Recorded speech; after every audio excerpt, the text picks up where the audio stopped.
Doctor Aafia Siddiqui کے حوالے سے کافی لوگ یہ فیک نیوز پھیلا رہے ہیں کہ ڈاکٹر عافیہ صدیقی رہا ہو چکی ہے اور وہ کابل میں لینڈ بھی کر چکی ہے۔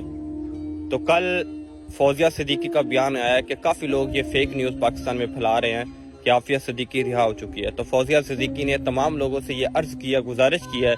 کہ آپ لوگ یہ فیک نیوز مت پھیلائیں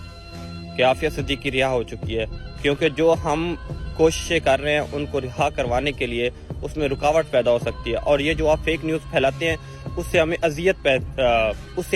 پہنچتی ہے، ہماری فیملی کو اذیت پہنچتی ہے۔ تو میری تمام مسلمانوں سے گزارش ہے ایسی کوئی بھی فیک نیوز مت پھیلائیں کہ جس وجہ سے ڈاکٹر عافیہ صدیقی کے گھر والوں کو اذیت پہنچے۔ اگر آپ ڈاکٹر عافیہ صدیقی کے لیے آواز نہیں اٹھا سکتے، اگر آپ نے کچھ بھی نہیں کیا جب سے ڈاکٹر عافیہ صدیقی ان کی گرفت میں ہے، تب سے اگر آپ نے آواز بھی نہیں اٹھائی، تو آپ یہ فیک نیوز پھیلا کر آپ لوگ ان کو اذیت مت پہنچائیں۔ آپ لوگوں سے یہی گزارش ہے، اور فوزیہ صدیقی نے یہ اعلان کیا ہے کہ جب انشاءاللہ ڈاکٹر عافیہ صدیقی کی رہائی ہوگی تو انشاءاللہ میں ہی خود یہ بیان دوں گی، میں ایک ویڈیو کے ذریعے بیان دوں گی، اور آپ سب مسلمانوں کو یہ پتہ چل جائے گا کہ ڈاکٹر عافیہ صدیقی رہا ہو چکی ہے۔ تو اس سے پہلے کوئی بھی فیک نیوز مت پھیلائے، اور اس پیغام کو تمام مسلمان اپنے تمام مسلمان بھائیوں تک پہنچائیں تاکہ کوئی بھی فیک نیوز مت پھیلائے جس سے ان کے گھر والوں کو اذیت پہنچے۔ جزاک اللہ۔